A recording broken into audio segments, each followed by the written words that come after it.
Hey guys, भाई आपका हाजिर है अदनान एक नए वीलॉग के साथ। इस वीलॉग में आपकी मुलाकात करवाऊंगा दो भाइयों के साथ, दो खुशकिस्मत भाइयों के साथ जिन्हें यूके के लिए फुली फंडेड स्कॉलरशिप मिला है प्लस स्टाइपेंड। और आपको ये वीडियो आखिर तक देखनी चाहिए। उसकी वजह ये है कि अगर आप ये वीडियो आखिर तक देखेंगे तो मेरी वाली मिस्टेक नहीं करेंगे, क्योंकि मैं अगर इनसे पहले मिला होता तो शायद मैं भी यूके फुली फंडेड स्कॉलरशिप पे जा रहा होता और उधर से स्टाइपेंड भी ले रहा होता। बरक्स इसके अब मुझे तकरीबन कुछ 20 से 22 लाख का इनिशियल एक्सपेंस उठा के जाना पड़ रहा है। जाना भी ज़रूरी है। तो इनसे इस वीडियो में आप ये जान सकेंगे कि इन्होंने ये स्कॉलरशिप कैसे विन की, क्या टिप्स हैं, क्या असूल हैं जीतने के। आपको ये इसी स्कॉलरशिप की वीडियो में मिल जाएगी। तो काइंडली एंड तक वीडियो देखिएगा और आपका टाइम वेस्ट किए बगैर मैं आपको ले चलता हूँ वीडियो की जाने। जी भाई, पहले तो आप लोग अपना नाम बताएं दोनों भाई। मेरा नाम वज़ीर अफरासियाब हुसैन है और मेरा ताल्लुक़ स्कर्दू से है, गिलगित बल्तिस्तान से। और हाँ, मैंने अपनी बैचलर्स जो है सॉफ्टवेयर इंजीनियरिंग में की है Mirpur university of science and technology से। जी, मेरा नाम आफ्ताब वज़ीर है और मेरा ताल्लुक़ स्कर्दू से है। और मैंने अपनी जो डिग्री है वो मास कम्युनिकेशन में की है, national university of modern languages. ठीक है। अच्छा अफरासियाब, आप पहले बताइएगा कि आपने जो यूनिवर्सिटी की मतलब जो तालीम आपने मुकम्मल की, उसके बाद आपने ये स्कॉलरशिप अप्लाई किया, तो ये मोटिवेशन क्या थी? क्या आप दोनों भाइयों में से किसी एक को पता चला और आपने अप्लाई की, या आप दोनों का एम था कि हम लोगों ने बाहर जाके पढ़ना है? और उस हवाले से थोड़ा बताइएगा। बेसिकली मेरा पहले से ही प्रोग्राम था कि मास्टर्स के लिए या फिर बैचलर्स के लिए मैं फ़ॉरेन यूनिवर्सिटी कोई ज्वाइन करूं, क्योंकि मेरे जो आइडियाज़, मुझे जो इंटरेस्ट डेवलप था वो ब्लॉकचेन टेक्नोलॉजी में था।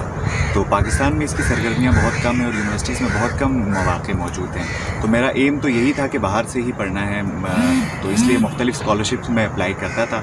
और लकीली हमारे स्कर्दू में एक नई यूनिवर्सिटी इस्टेब्लिश्ड हुई थी, यूनिवर्सिटी ऑफ बल्तिस्तान। तो HSC का एक फैकल्टी डेवलपमेंट प्रोग्राम, एक स्कॉलरशिप स्कीम आती है जिसके थ्रू वो लोग जो स्कॉलर्स हैं उनको फ़ॉरेन यूनिवर्सिटीज़ में पढ़ने के लिए फ्री फंड करते हैं और उनके स्टाइपेंड्स भी होते हैं। और इस हवाले से वो फिर स्कॉलरशिप हम लोग, मैं और आफ्ताब ने दोनों ने विन की थी और उसके थ्रू हमने ये यूके में एडमिशन अभी हासिल कर लिया है। आफ्ताब, आप बताइएगा आपका इस हवाले से क्या एम था? क्या आपके भाई को मोटिवेट करने की वजह से किया, या आपके भी माइंड में पहले से था कि आप बाहर जाएंगे या नहीं? और आपका जहाँ तक मुझे अभी आपने बताया कि आपकी तो वहाँ पे जॉब भी एक अच्छी हुई थी एज आ लेक्चरर, तो ज़रा डिटेल में बताइएगा। जी हाँ, बिल्कुल। बाहर ऐसा था कि मैं PhD के लिए जाना चाहता था। फ्रैंकली स्पीकिंग, मेरा ये प्रोग्राम नहीं था कि मैं MS के लिए बाहर जाऊं, लेकिन चूँकि स्कॉलरशिप्स आती रहती थी तो मैं अप्लाई करता रहता था। और फॉर्चुनेटली ये जब स्कॉलरशिप मेरी नज़र से गुजरी तो मैंने स्कॉलरशिप के लिए अप्लाई किया। और अप्लाई किया तो उसका जो एक टेस्ट का मैं प्रोसीजर आपको बता देता हूँ। ये तकरीबन 5 से 6 टेस्ट पर मुश्तमिल होता है। FTP का जो प्रोसीजर है, सबसे पहले एक NTS के तर्ज पे आपका एक टेस्ट होता है, रिटन टेस्ट होता है, जिसमें मल्टीपल चॉइस क्वेश्चन होते हैं, मुख्तलिफ सब्जेक्ट से रिलेटेड। जनरल नॉलेज भी उसमें होती है, मैथमेटिक्स भी उसमें होती है, इंग्लिश भी उसमें होती है। वो टेस्ट होता है। उसके बाद आपकी शॉर्ट लिस्टिंग होती है। वो टेस्ट देने के बाद फिर एक दिन मेल आई मुझे और उन्होंने बताया कि आई वाज फॉर्चुनेट इनफ कि मेरी वहाँ पर शॉर्ट लिस्टिंग भी हो गई।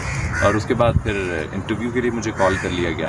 तो जो इंटरव्यू था वो I think the toughest part of this whole process है।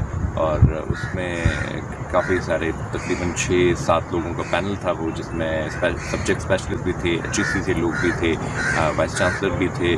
तो वो काफ़ी टफ इंटरव्यू था।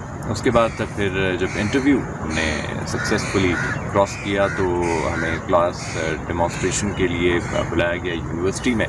तो वहाँ से फिर हमारी सिलेक्शन हुई है यूनिवर्सिटी के लिए। फिर जो फाइनल एक सिलेक्शन बोर्ड बैठा, उसमें मुख्तलिफ़ यूनिवर्सिटीज़ के सिलेक्शन बोर्ड में वाइस चांसलर्स होते हैं, सब्जेक्ट स्पेशलिस्ट होते हैं, और जो चंद चीज़ा जो इलाके के लोग हैं उन्हें भी मदऊ किया जाता है। तो वो एक बहुत बड़ा पैनल होता है सिलेक्शन बोर्ड का, जिसे इक्वल टू FPSC भी कहा जाता है। तो वहाँ से फिर अपॉइंटमेंट हुई और फिर स्कॉलरशिप भी हमने अर्न की HEC की तरफ से। बेसिकली एक स्टिपुलेटिव स्कॉलरशिप है ये, लेकिन जहाँ जहाँ हमने एडमिशन लिया उसके अंदर ये सारी स्कॉलरशिप की जितनी भी रिक्वायरमेंट्स थी वो मौजूद थी।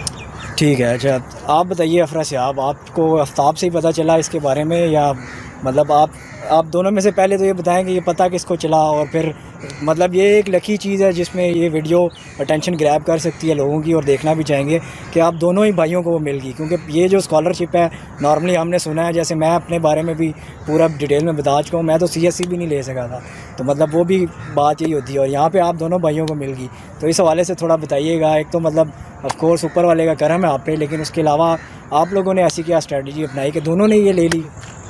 जैसा कि मैं आपको बता चुका हूँ, पहले मैं स्कॉलरशिप्स ढूंढ रहा था, तो इसी सिलसिले में मुझे ये फैकल्टी डेवलपमेंट प्रोग्राम स्कॉलरशिप का पता चला। उसके बाद मैंने ये स्कॉलरशिप्स के जब डिपार्टमेंट देखे तो उसमें मीडिया स्टडीज़ का डिपार्टमेंट भी था, कंप्यूटर साइंस का भी था, तो हम दोनों के लिए फिजिबल थी।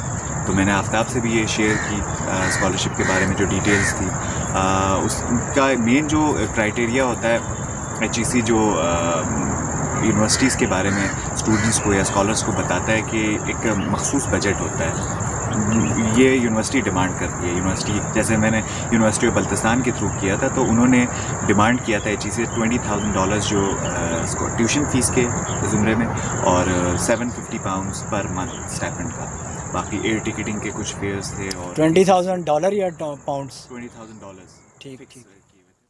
अच्छा, ये क्लियर करना ज़रूरी था। ठीक हो गया। तो उस सिलसिले में पहले तो हमें इस बारे में इल्म नहीं था, और HEC की एक और इसमें रिक्वायरमेंट ये थी कि टॉप 200 या 300 यूनिवर्सिटीज़ में ही आपकी एडमिशन वाली यूनिवर्सिटी होनी चाहिए। बाकी कंट्रीज़, उन्होंने कुछ कंट्रीज़ को इससे साइड पे रखा हुआ था, जैसे मलेशिया, चाइना को इन्होंने साइड पे रखा हुआ था, और बाकी पूरी दुनिया में आप किसी भी कंट्री में अप्लाई कर सकते हैं टॉप 300 यूनिवर्सिटीज़ में। और एक स्पेसिफिक बजट जो मैं आपको बता चुका हूँ। अच्छा, तो आपने ये बोला कि यानी कि चाइना और मलेशिया के अलावा आप कहीं भी कोई भी कंट्री चूज़ कर सकते थे, तो आपने UK चूज़ किया उसके लिए, ठीक है? दोनों ने UK चूज़ किया। और इसमें स्टाइपेंड के वाले से बताइएगा, जो स्टाइपेंड आपको मिलता है, मतलब UK में देखें, मैं भी MS के लिए जा रहा हूँ, आप दोनों भी MS के लिए जा रहे हैं, या MSc जिसे कहते हैं। 1 साल की वहाँ UK में डिग्री होती है, ठीक है? और बाकी कंट्रीज़ में 2 साल का MS होता है। तो आप ये बताइए कि स्टाइपेंड का क्या उसमें रोल था? वज़ीर आफ्ताब से मैं पूछ लूँगा कि स्टाइपेंड का आप ये जवाब दीजिएगा, क्या रोल था, कितना स्टाइपेंड मिलना है आपको और कितना नहीं मिलना, फिर उस पर डिटेल्स थोड़ी सी बता दीजिए।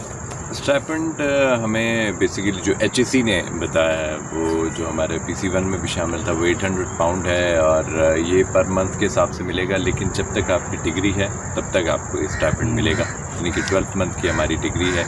और UK में बेसिकली जो MS होता है, जो मास्टर्स प्रोग्राम है, वो 1 साल का 1 ईयर का होता है, तो हमें उसी हिसाब से स्टाइपेंड मिलेगा।